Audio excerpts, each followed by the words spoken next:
Mesdames, Messieurs, bonjour, Otep, Namasté. Je suis Ibrahim Yves Bouka, secrétaire général adjoint de l'Organisation néo-panafricaniste de souveraineté ONS, organisation donc qui s'est donnée pour mission de défendre les intérêts du continent africain, des peuples africains et de fédérer toutes les forces qui se sont effectivement données pour mission de combattre pour la libération du continent africain, du joug néocolonial occidental et français particulièrement.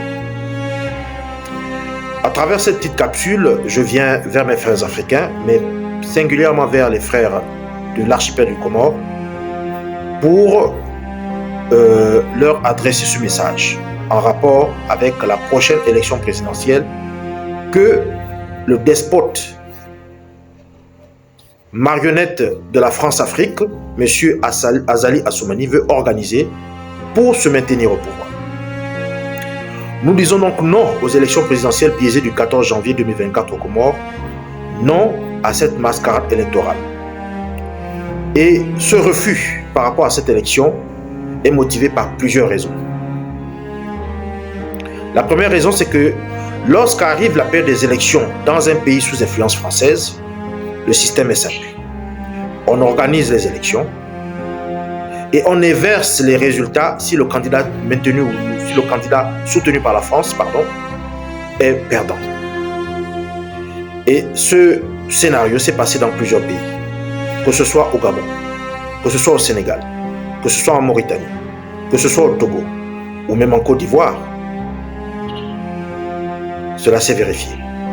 Et l'ancien président français, Nicolas Sarkozy, avait affirmé publiquement, sans que cela n'émeuve qui que ce soit, ni en France, ni dans l'opinion de la fameuse communauté dite internationale, en disant que nous avons enlevé Laurent Gbagbo et nous avons placé Alassane Ouattara à la place.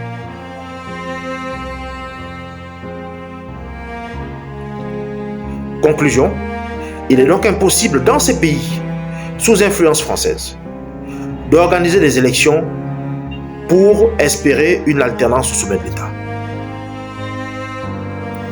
Que ce soit la Côte d'Ivoire, que ce soit le Gabon, que ce soit le Sénégal, que ce soit le Togo, que ce soit aujourd'hui le Comore, que ce soit le Tchad, tous ces pays-là, c'est la même réalité sur le plan politique. Aucune élection n'est organisée par les pouvoirs soutenus par la France et la France-Afrique n'ont permis une alternance politique au sommet de l'État. Donc, nous demandons à nos frères des Comores de ne pas jouer le jeu de la marionnette Azali Assoumani de la France-Afrique, parce que cela ne va servir qu'à le légitimer à la tête de l'État des Comores. Le seul moyen qui permet à l'Afrique, on l'a vu au Mali, on l'a vu au Niger et on l'a vu au Burkina Faso, le seul moyen qui permet une alternance, d'accord, loin de l'influence occidentale et française notamment, c'est la prise du pouvoir par la force. C'est le seul moyen qui existe qui permet aux Africains aujourd'hui de pouvoir faire en sorte que des gens qui sont l'émanation de la volonté du peuple accèdent aux commandes des États. Ce n'est pas par les élections. Donc nous demandons à nos frères des Comores de ne pas jouer le jeu de M. Azali Assoumani. Donc cette petite vidéo, nous la faisons pour soutenir nos frères. Tous les Comoriens, où qu'ils soient, tous les Comoriens, quel que soit leur corps de métier, depuis la basse classe jusqu'au sommet de l'État, en passant par les partis politiques, les Comoriens qui sont dans la diaspora, à s'unir pour faire front contre non seulement le pouvoir